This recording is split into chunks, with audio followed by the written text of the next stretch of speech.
C'est beau, hein. C'est ici? Ouais.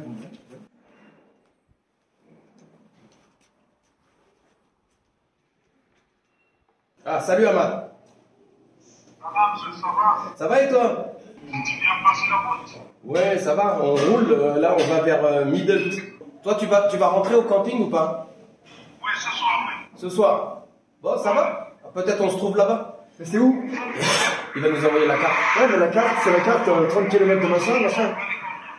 J'ai pas entendu. Quoi? Je t'envoie des coordonnées. Ouais. Ouais, mais pas GPS, tout ça. L'adresse, le village et tout. La vraie adresse, hein, avec le village, pas le GPS. Parce que j'ai vu sur Facebook, j'ai vu La carte. la carte. Mais donne-moi l'adresse exacte avec le village et tout ça. Ça, tu m'attends. Alors c'est super. Alors à ce soir, d'accord? Je l'admets, l'adresse, hein. Tu nous envoies bien l'adresse, hein, Ahmad. Ça va être super. Très content de te rencontrer. On va jouer la musique, hein. Tu vas sortir les percussions, hein, tu vas sortir le tambour. Allez, Inch'Allah. Super. Yallah, yallah. Allez, bon voyage toi aussi, à tout à l'heure. Hein. Si tu envoies la carte, magnifique, 30 km d'air. La carte, elle est super précise.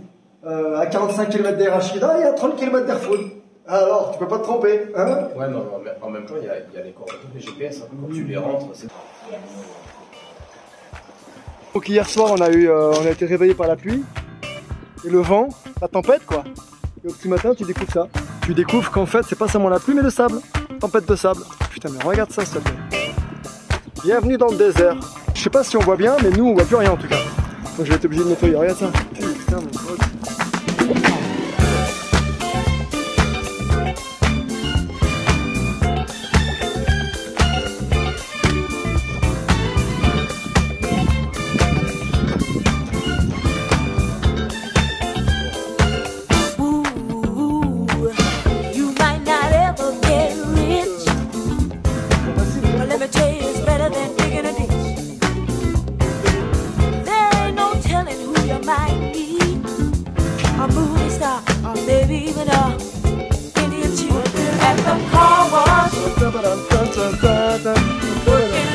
Car wash, baby.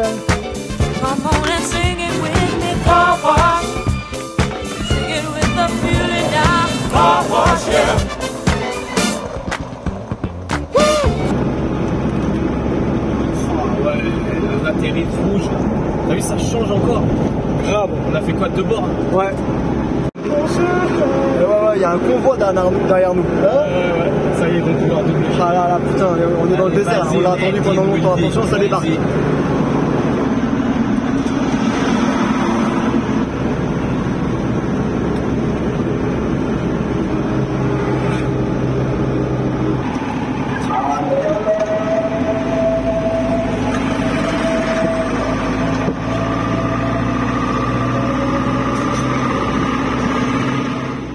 Direction chez Ahmad. C'est Zeus qu'il avait branché sur un groupe Facebook. Il tient un camping à Erachidia. En plus, il est musicien. On a sauté sur le 15. Middle. C'est là, Middle? Ouais. Je suis là-bas. Ouais, là-bas, ouais.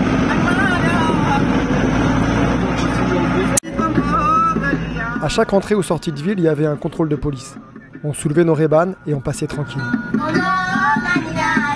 Ah, ils vont arrêter l'autre qui pollue sa mère.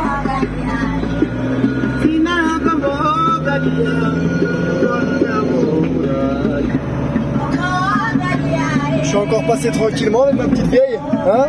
T'as vu, ça passe? Avec la grand-mère, je passe bien, hein? Un couple de retraités, quoi. Tiens, regarde ça, c'est marqué en gouache. Le coin était resté assez sauvage.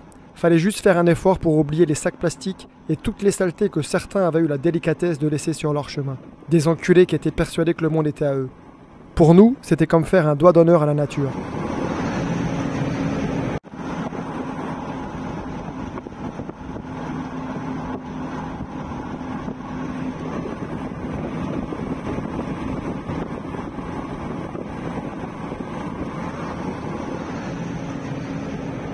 On se pose 5 minutes, on va faire une pause pipi, pause banane, pause madeleine. Prends ça quand même, hein. C'est quand même ça dans ta face de rat. Prends ça dans ta face de rat, ouais.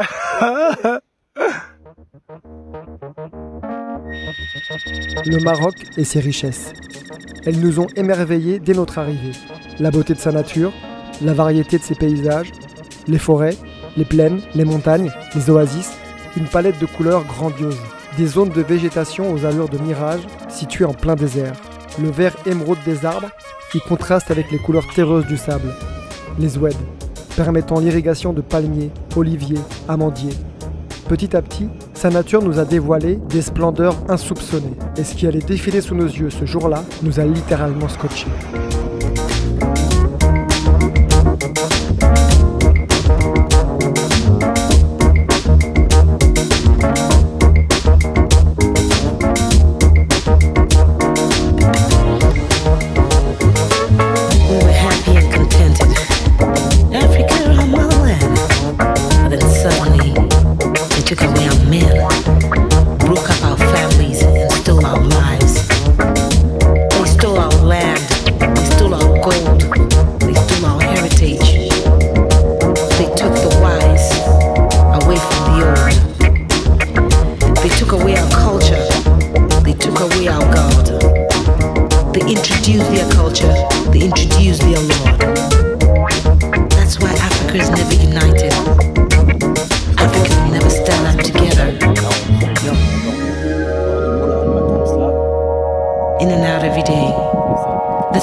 Petit arrêt pour faire une prise de vue de ouf.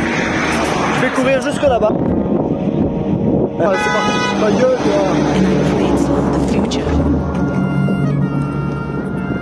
That's why we've got to think about our children in the future. And what was taken away from us. Let's fight for our motherland. Let's fight for Africa. That's why the song is dedicated. A funk fulfiller!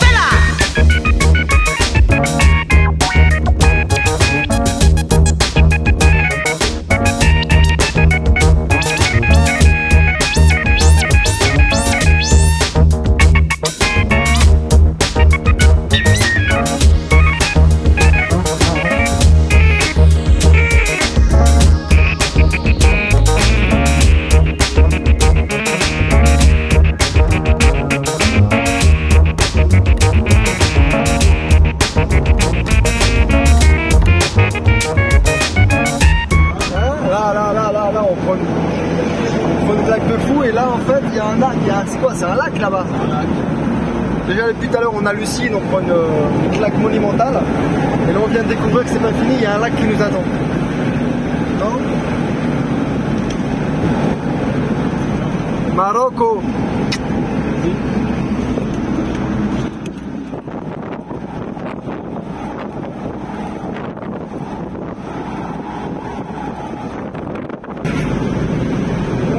Oh l'enculé, la pollution.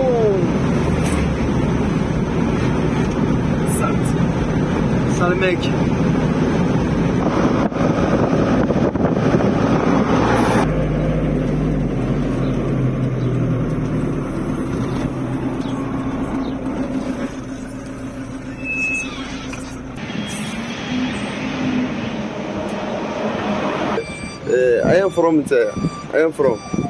I am from France. France. Ouais. I am Morocco. Sud de nulle part. C'est le vlogger. C'est vlog, c'est musique, c'est paysage, c'est bonne humeur, c'est la détente, c'est l'happiness, happiness. Happiness. Voilà. Comment tu t'appelles toi? Zakaria Ben Saïd. Eh ben enchanté, moi, Pascal. Voilà, c'est moi. Oui. Enchanté. Bonsoir tout le monde, je m'achète pour la clientèle originale, c'est Likoum bien sûr, gars. Eh ouais, il est là, eh oui, il est là, Zakaria, eh oui, monsieur, eh ouais, les gars, je suis là, hein, il est là, le pompiste, le nouveau pompiste d'Arachida, il est là, regarde la terrine, hein, c'est bien. Le plein, le gasoil, hein. Les trois dos, aussi de nulle part, de Zakaria, hein. Oui.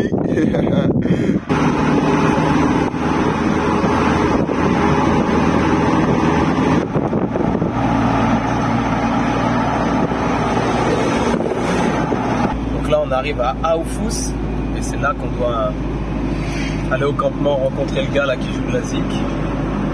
Ahmad. Ahmad. On va voir s'il est là quoi. Parce qu'il était sur la route.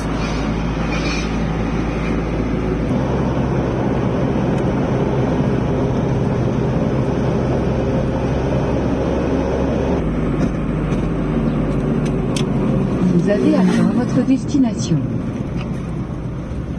C'est là? Ouais. Yes. Alors attention les gars là, il va y avoir une entrée spectaculaire.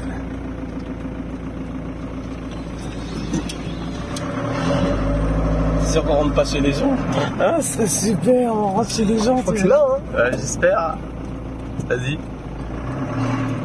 Si on rentre chez des gens, on est monstrueux. Ouais. Si on rentre chez Et les je gens. crois bien qu'on est chez des gens. On est chez des gens, ah ouais. Bonjour. Le camping Akou, c'est ici? Filmé, hein. Merci. C'est là? Ouais, c'est là. Ah, mais c'est super. Ah ouais, il y a l'électricité là, on est bien. Alors Mustapha, Ça va? ça va? Ça va bien? Et Ahmad, il est pas rentré encore? Non, on a parlé là, à ski. Ah, il est à Mesquite, d'accord. Parce que je l'ai eu ce matin, on a discuté. Il m'a dit, je suis sur la route. Il m'a dit, il était à Ah 200 oui, km. Il était où? Vers Marrakech, il était? À Casa. Il est à Casa. Ah, il était à Casa. Ouais. Et là, il arrive. Il arrive. On a parlé. Ça va. Il est là à ski. On est les seuls touristes. Ouais. Ah, c'est bien. Restaurant, tu fais? Non. Oui. Ah, d'accord, parfait. T'as de l'eau aussi, de l'eau potable, ouais. L'eau potable. Minérale, ouais. Les bouteilles? Ouais. On va rappeler Ahmed. Ouais, qu'ils prennent. Il va ramener. Voilà. Hein, qui nous ramène de l'eau. D'accord, ouais. Combien de bouteilles? Je sais pas, 4? 4 bouteilles? 4. Ouais. Ah, c'est super. Le calme. Ouais, le calme. Meknes, il y avait trop de C'est une grande ville. pollution et tout. Finalement, on fera la rencontre d'Ahmad seulement demain. Qu'est-ce que t'en penses? T'es sous la lune, quoi. Je suis sous la lune et je chaussais mes lunettes de yeuve pour bien la voir. Ce qu'on attendait depuis super longtemps. Putain, c'est là, quoi. Il fait chaud. T'es dans la Palmeraie en plein désert, mais alors là... In the middle of nowhere, sévère, quoi. Ah, merci, hein. C'est cool, putain. Parce qu'on avait plus d'eau. Tu vois, on s'est mis là, quoi. Hein? On est bien, là, t'as vu? Ouais. Merci, hein, Mousse. De rien. Putain, on est bien, là. Il y a l'air conditionné, là. L'air conditionné naturel, hein. C'est l'air conditionné naturel. Et tous les palmiers, là, ils donnent des dates? Pas. Ouais. C'est une année sur 2. Ouais. Ok. Après, vous les vendez les dates ou c'est juste consommation personnelle? Non, on a vendu. Ah, vous vendez? Ouais. Vous vendez et on a laissé pour manger avec Ramadan et l'autre jour. Là. Dans le D'accord, frigo, ouais. d'accord. Combien vous récoltez par an? Combien de kilos? 200 kilos. 200 kilos? Ouais. C'est bien déjà. Pour Ramadan. Ah ouais? Et on m'a donné pour la famille, Les pour les familles, amis. ouais, pour... ouais. 200 kilos, c'est pas mal, hein?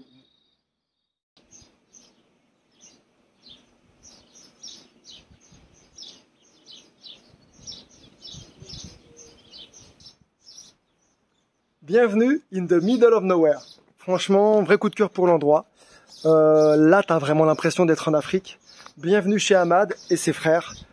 Quoi te dire, c'est un dépaysement total. On était venu pour ça et on n'est pas déçus.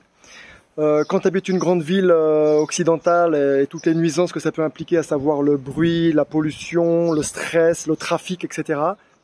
Bah, pour décompresser, il n'y a pas mieux. Derrière son petit campement, il a la Palmeraie avec les dattes. Il va nous expliquer ça. Il récolte les dattes parce que pendant le Covid, déjà que c'est pas hyper facile de vivre ici, enfin je veux dire au niveau économique, mais pendant le Covid, ils ont pris une tarte, mais de ouf. C'est-à-dire que lui, c'est le seul qui fait vivre sa famille. Et du coup, comme il n'y avait plus de touristes, ben, il n'y avait plus de rentrée d'argent. Donc ils sont un peu plus concentrés sur la récolte des dattes. Et c'est là qu'on se rend compte qu'en France, tu vois, en Europe, c'était très très dur au niveau des libertés. Mais on n'avait aucun problème économique. Eux, carrément, ils ont des problèmes pour se nourrir. Donc c'est autre chose, c'est un autre level encore. Mais le gars, il a encore le sourire. C'est les gars, ils ont une philosophie de vie. En fait, c'est ça aussi qu'on vient chercher. Hein. on vient prendre une leçon de vie, quoi. Parce que quand t'as rien et que t'as encore le sourire et puis que finalement tu te dis que le principal tu l'as, et ben tous les petits problèmes que nous on peut se créer au jour le jour, et je suis le premier à le faire, hein, ça devient presque ridicule en fait. Donc l'endroit il est merveilleux, il fait beau, les couleurs sont magnifiques, on est au top. Et en plus on va faire de la musique avec les gars, il a appelé un ou deux potes à lui qui font du piano, orgue, il y a de la percu, on va essayer de se mettre au diapason des gars. Ce qui va pas être facile, mais on va quand même essayer d'écouter puis de faire un peu le mieux qu'on peut, quoi. Parce que c'est ça aussi le partage. On est bien là aussi pour apprendre un peu leur culture et ça passe par la musique.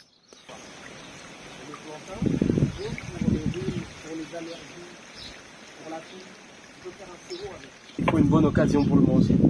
Voilà. Il y en a qui boivent le champagne, on a célébré la rencontre avec un melon. Avec un melon jaune. Il nous a niqué ce corona là. Ouais. Mais toi, t'as fait quoi pendant toute cette période? Dans la palmeraie, on travaille dans la palmeraie. La palmeraie, un peu d'élevage, des animaux. Et voilà. En attendant le retour du touriste. C'est le tourisme qui fait principalement vivre les gens là, dans la région, c'est ça? Complémentaire, ouais. Complémentaire, revenu complémentaire.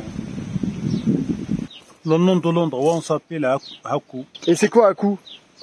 Hakou, c'est un endroit, c'est par exemple, tu dis à quelqu'un, Hak, prends quelque chose. C'est offrir quelque chose à quelqu'un. D'accord. Ouais, c'est ça le Hakou. Donc là, c'est une sorte un cadeau que tu fais aux gens, quoi. Voilà, ouais. L'idée de faire camping, il est venu par des amis, parce qu'avant qu'on n'y a pas ni camping, ni gîte, ni auberge dans la région, là, plusieurs touristes, ils viennent et ils s'installent au bord de la rivière là-bas. Ils font leur camping là-bas, ils passent la nuit tranquille. Et nous, on vient discuter avec eux, on les invite chez nous pour faire connaissance et tout. Et donc un jour, j'ai vu les gens du Marzouga, ce sont les premiers qui travaillent le tourisme dans la région. J'ai parlé avec mon cousin, j'ai dit pourquoi pas nous, si on a le terrain, on a tout, pourquoi pas on fait comme Marzouga, pour que le touriste ça reste ici, découvre notre région et notre endroit. Ça fait, on a parlé avec les parents, ils sont d'accord avec nous. Après, on a commencé à construire chouïa. Le terrain, c'était un peu, je ne veux pas dire accidenté, mais il faut beaucoup pour nibler et pour mettre des arbres et tout.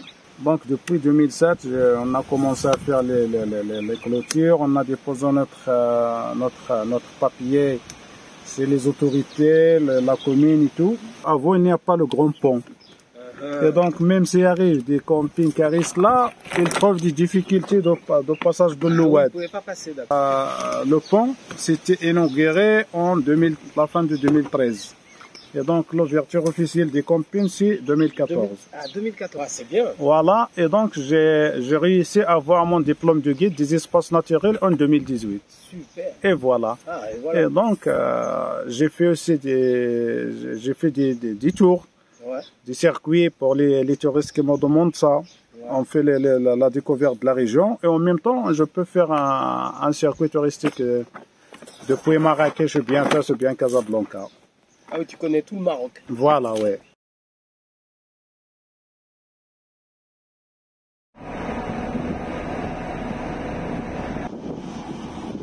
La traversée dure 44 heures. C'est passé assez vite finalement. On a rencontré pas mal de monde à bord. Ah bon, alors tu retournes au pays? Ouais. Mais alors, du coup, ah ouais, tu retournes au pays? Ouais, mais pas longtemps, hein. Une semaine. Ouais. Ah, d'accord. Parce que le 2 juin, je dois être... Ouais, une semaine. Et après, l'autre, il parle. Et il dit, ouais, non, mais parce que je dois rentrer le 2 juin en France. C'est dans un mois. Ça fait un mois, quoi. Aucune notion de temps, le Sénégalais. Ah, putain, je rends compte. Trop fort. Et puis, en allumant la télé, on tombe direct sur Oumou Sangaré. Elle nous a accompagnés toute la première saison. Bon les gars, puisqu'on est dans le bateau, je vais vous faire une petite chronique sur Oumou Sangaré, quoi, dont on a déjà parlé dans la première saison, vite fait, au premier épisode.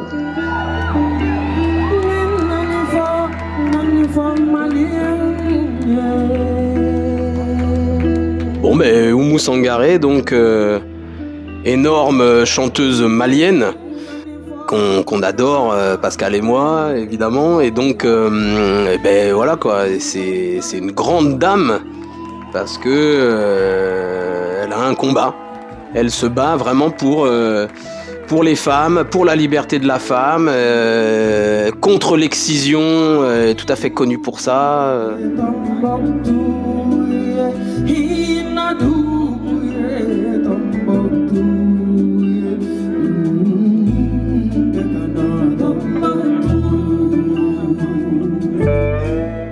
Et ben, au départ, je pense qu'elle a été inspirée quand elle était petite par la mère qui chantait, qui n'était pas professionnelle. Sa grand-mère était professionnelle, si je ne m'abuse. Elle était très connue dans sa région, donc le Wassoulou.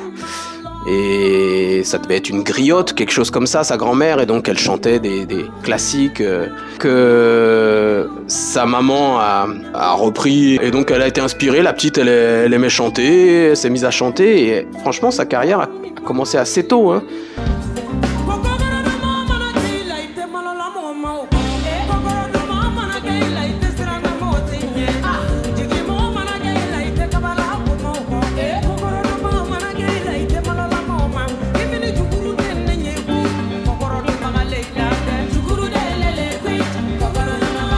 Je pense qu'elle avait été repérée par le grand Ali Farka Touré. Et je crois que vers 18 ans, bon, elle commence et tout. Et je crois que vraiment son premier album qui fait tapage, quoi, qui commence à être connu à l'international, c'est à 20 ans. Elle a 20 ans. Je crois que c'est en 1990. Donc voilà, la grande Oumou Sangaré.